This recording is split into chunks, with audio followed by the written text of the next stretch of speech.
ওয়ালাইকুম। আমরা আজকের ভিডিওতে ফোকাস ব্যাংকের যে ফোকাস রাইটিং আসে সেই ফোকাস রাইটিংয়ের কিছু আর্টিকেল নিয়ে আলোচনা করব। তো প্রথম যে আর্টিকেলটা আমরা দেখতে পাচ্ছি এখানে পোশাক খাতে নতুন সম্ভাবনা নিয়ে লেখা। আমরা যে প্রথম যে কিওয়ার্ডগুলো এর ভিতরে আছে, ভারত থেকে উৎপাদন সরেছে বাংলাদেশ সহ 4 দেশে। ভারত থেকে উৎপাদন সরেছে বাংলাদেশ সহ 4 দেশে। ভারতের সঙ্গে বাণিজ্য আলোচনা নাকচ করল ট্রাম্প।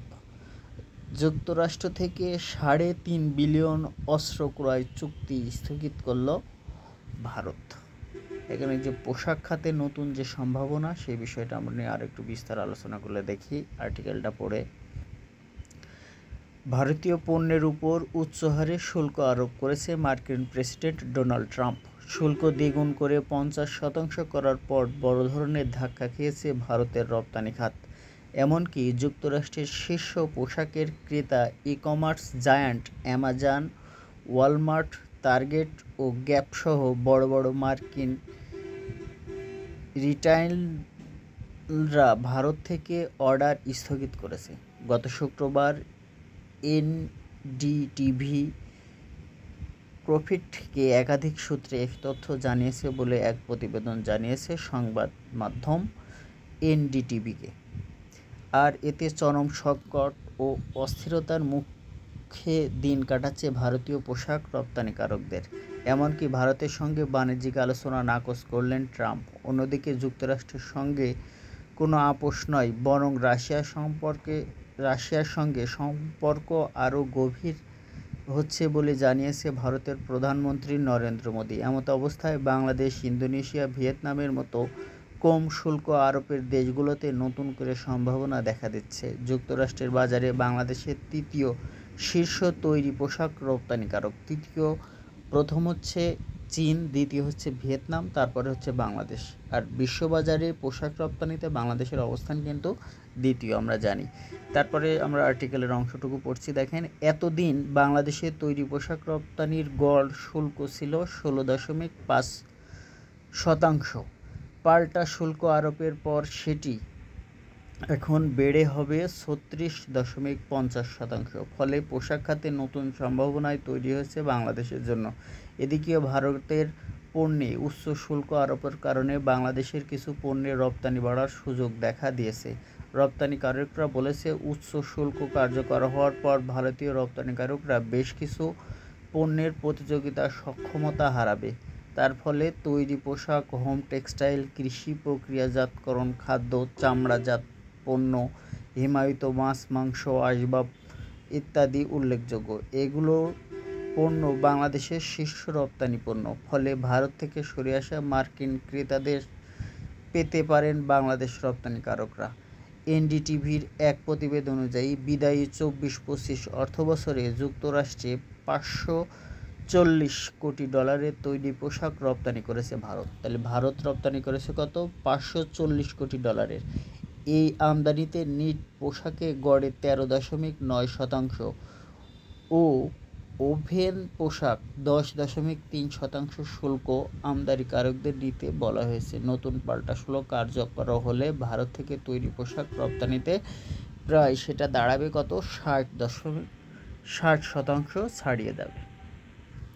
আমরা আরেকটা আর্টিকেল দেখি। অন্তর্বর্তী সরকারের 1 বছরে ঘুরে দাঁড়িয়েছে রিজার্ভ, কমেছে মুদ্রাস্ফীতি। রিজার্ভ মানে আমাদের মূলধন বলতে পারেন, যে জমায়িত টাকা পয়সা, এটাকে রিজার্ভ বলা হয়। আর মূল্যস্ফীতি মানে হচ্ছে মূল্যের যে ক্রয় ক্ষমতাটা। এটা মনে করেন একটা মূল্য, এখন আমি একটা শার্ট বাজারে 100 টাকা দিয়ে কিনতে পাচ্ছি, যদি সেই শার্ট 5 দিন পরে যে আমাকে 110 টাকা করে কিনতে হয়, তাহলে এই যে 10 টাকাটা, এই 10 টাকাটা হচ্ছে মূল্যস্ফীতি।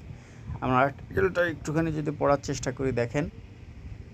ডক্টর মোহাম্মদ ইউনূস নেতৃত্বাধীন অন্তর্বর্তী সরকার দায়িত্ব নেওয়ার পর অন্যতম চ্যালেঞ্জ ছিল লুটপাটের শিকার দেশের ব্যাংকিং খাত ঠিক করা।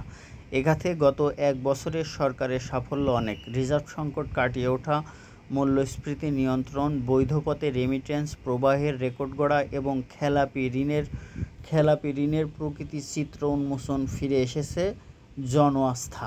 খেলাপি ঋণটা আমরা বুঝি যে খেলাপি ঋণ মানে আমার যে কিস্তি, মনে করেন আমি একজনের কাছ থেকে 1,00,000 টাকার একটা লোন নিয়েছি, এই লোন আমার প্রত্যেক মাসে 50,000 করে দিতে হবে, ঠিক আছে।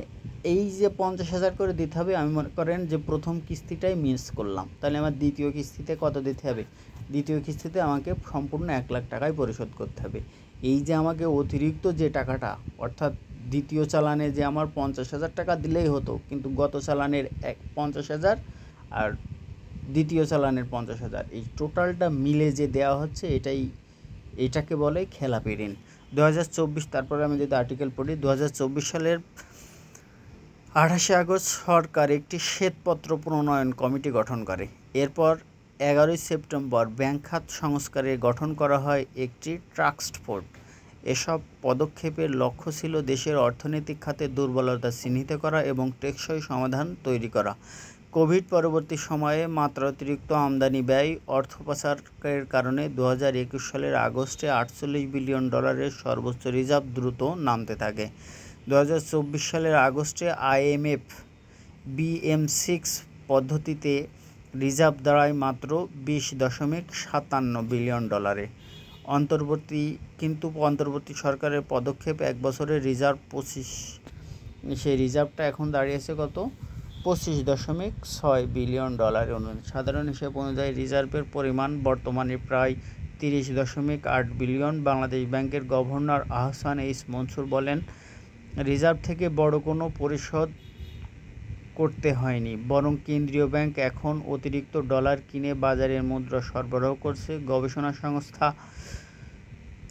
সেজ initiative research fellow M Helal Ahmed Jony বলেন, 2024 সালের জুলাইয়ে রিজার্ভে যেখানে 20.20 বিলিয়নের নিচে নেমে গিয়েছিল, সেখানে 2025 সালের জুলাইয়ে তা 30 বিলিয়নে হয়েছে। এটি বাংলাদেশের জন্য বিরাট অর্জন। ডক্টর মোহাম্মদ ইউনূস দায়িত্ব নেওয়ার গ্রহণের পরই প্রবাসীদের আস্থা ফিরতে শুরু করে। রাজনৈতিক সহিংসতা ও অনিশ্চয়তার কারণে রেমিটেন্স প্রবাহ প্রায় স্থবির হয়ে পড়েছিল, কিন্তু নতুন সরকারের উদারনীতি ও প্রণোদনার ফলে রেমিটেন্স প্রবাহ ঘুরে দাঁড়ায়। বাংলাদেশ ব্যাংকের তথ্য অনুযায়ী 2024-25 অর্থবছরে রেমিটেন্স প্রবাহ দাঁড়িয়েছে $30.33 বিলিয়ন, যা দেশের ইতিহাসে এক অর্থবছরে সর্বোচ্চ। এই প্রবাহ আরও আগের বছরের তুলনায় 26.6% বেশি। বাংলাদেশ ব্যাংকের নির্বাহী পরিচালক ও মুখপাত্র আরিফ হোসেন এগুলো কথা বলেন। এটা জাস্ট এরকম রেমিটেন্স নিয়ে একটা আর্টিকেল। তারপরে ট্রাম্পের শুল্ক নীতি বাংলাদেশের কৌশলগত বিজয়। এই বিষয়ে একটা যে তারা বাংলাদেশের যে একটা ট্যারিফ অর্থাৎ শুল্ক ধার্য করেছিল, সেটা কমিয়ে 20% নিয়ে আসা হয়েছে 37 থেকে। এটার কৌশল নিয়ে একটা লিখেছে। এই আর্টিকেলটা আপনারা চাইলে আমি আপনাদের ইনবক্সে দিয়ে দিতে পারি। আমেরিকার শুল্ক হারালে প্রভাবে বিভিন্ন দেশ। শুল্ক হারের প্রভাবটা আমরা যদি একটুখানি এই আর্টিকেলটা দেখি, দেখেন, ট্রাম্পের উচ্চ শুল্ক হারের কারণে ক্ষতির মাত্রা, ধরন ও ব্যাপ্তি বিভিন্ন দেশে বিভিন্ন হবে, এটি স্বাভাবিক। তবে আশার কথা এই যে ট্রাম্প প্রশাসন যেভাবে উচ্চ হারে শুল্ক আরোপ করে বিশ্বব্যাপী বাণিজ্য উত্তেজনা সৃষ্টি করেছে, তা অনেকটাই স্থিতমিত হয়ে এসেছে। ট্রাম্প নিজে থেকেই এই কার্যকারিতা একাধিকবার স্থগিত করেছে। অনেক দেশ ইতোমধ্যে একটা বাণিজ্যিক সমঝোতায় পৌঁছাতে পেরেছে, যেমন ভিয়েতনাম, ফিলিপাইন, ইউরোপীয় ইউনিয়ন। এমনকি বাংলাদেশের ওপরও শুল্ক হার 35 থেকে 20% হ্রাস করেছে। কিন্তু এরপরও যে মাত্রা শুল্ক হার রয়েছে, তা নিয়ে বিশ্বের বিভিন্ন দেশ কীভাবে আমেরিকায় পণ্য রপ্তানি করবে, সেটাই এখন দেখার বিষয়। তারপরে আমরা পরের আর্টিকেলটা দেখছি, থাইল্যান্ড কম্বোডিয়া সীমান্ত সংঘাত, দক্ষিণ পূর্ব এশিয়ার রাজনীতিতে উত্তাপ। যে সংঘাত দীর্ঘায়িত হলে দুই দেশের প্রতিরক্ষা খাতে বিনিয়োগ বৃদ্ধি করবে, এতে করে নতুন করে এই অঞ্চলে অস্ত্র প্রতিযোগিতার সৃষ্টি হবে। দীর্ঘমেয়াদী সামরিক উত্তেজনা উভয় রাষ্ট্রের বিরোধকে খুব সহজেই ইন্দো প্যাসিফিক কৌশলগত প্রতিযোগিতার অংশে পরিণত করবে। তাই থাইল্যান্ড কম্বোডিয়ার মধ্যকার চলমান এই বিরোধ স্থায়ীভাবে মীমাংস একটা প্রত্যাশা। আমরা আর্টিকেলটা একটু যদি বিস্তারিত পড়ি দেখেন, বলছে থাইল্যান্ড ও কম্বোডিয়ার মধ্যকার সীমান্ত সংঘাত এখন শুধু দক্ষিণ পূর্ব এশিয়ার অভ্যন্তরীণ সংকট নয়, বরং এটি একটি আন্তর্জাতিক কূটনীতিক উত্তেজনায় পরিণত হয়েছে। গত 13 বছরের ইতিহাসে দুই দেশের মধ্যকার এটি সবচেয়ে বড় ভয়ঙ্কর সংঘাতের ঘটনা। এই দুই প্রতিবেশী দেশের সীমান্ত সংঘাতের এক দীর্ঘ ইতিহাস রয়েছে। এখন দেখার বিষয় চীন, এশিয়ান ও জাতিসংঘ এই সংকট সমাধানে কতটুকু কার্যকর ভূমিকা পালন করে। গত 24শে জুলাই থাইল্যান্ড ও কম্বোডিয়ার মধ্যে সংঘটিত এক রক্তক্ষয়ী সংঘাত এশিয়ানভুক্ত দেশগুলোর মধ্যে ব্যাপক উত্তেজনা সৃষ্টি করেছে। গত মে মাসে সংঘাতে এই সম্ভাবনা নিশ্চিত করেছে। এগুলো নিয়ে একটা ইম্পর্টেন্ট। তারপরের আর্টিকেলটা দেখে, আন্তর্জাতিক আদিবাসী দিবস বাংলাদেশের বাস্তবতা। গত 9 আগস্ট ছিল একটা আন্তর্জাতিক আদিবাসী দিবস। বাংলাদেশের আদিবাসী হচ্ছে 50টি, ওদের ভাষা হচ্ছে 32টি, সবচেয়ে বেশি হচ্ছে চাকমা, তারপরে হচ্ছে মারমা, তারপরে হচ্ছে সাঁওতাল। এরকম করে আর্টিকেলটা আমরা গত একটা ভিডিওতেই দেখছিলাম, গতকালকেই দিছি, পোশাক খাতে নতুন সম্ভাবনা। তারপরে একটা ইংলিশ আর্টিকেল দেখেন, বলতেছে why is Bangladesh still struggling with food safety. Bangladesh কেন এখনও খাদ্য নিরাপত্তার জন্য যুদ্ধ করছে। Bangladesh has come a long way in food security, but food safety is complex and unresolved problem. The existing food security system is insufficient of sophisticated of people's health ensuring or complex with the country potential as a part of the global food business। মানে বাংলাদেশে এখনো দীর্ঘ পথ অতিক্রম করার পরও কেন এরা সেটা করতে পারেনি, জাস্ট সেই বিষয়টা নিয়ে এই আর্টিকেলটা।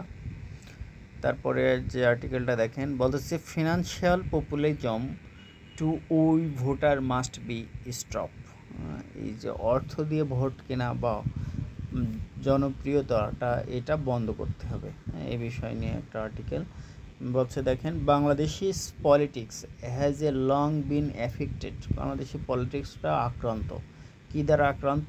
By a deep rooted malignance financial populism. অর্থনৈতিক একটা রোগে বাংলাদেশের পলিটিক্সটা আক্রান্ত।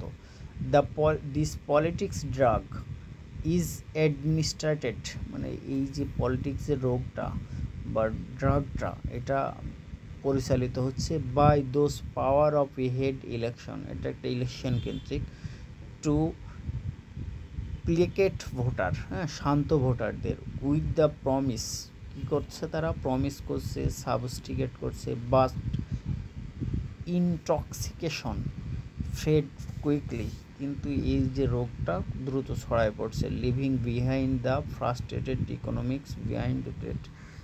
এই বিষয়ে একটা আর্টিকেল। তো এই ছিল আজকে পর্যন্ত। ধন্যবাদ সবাইকে। আসসালামু আলাইকুম।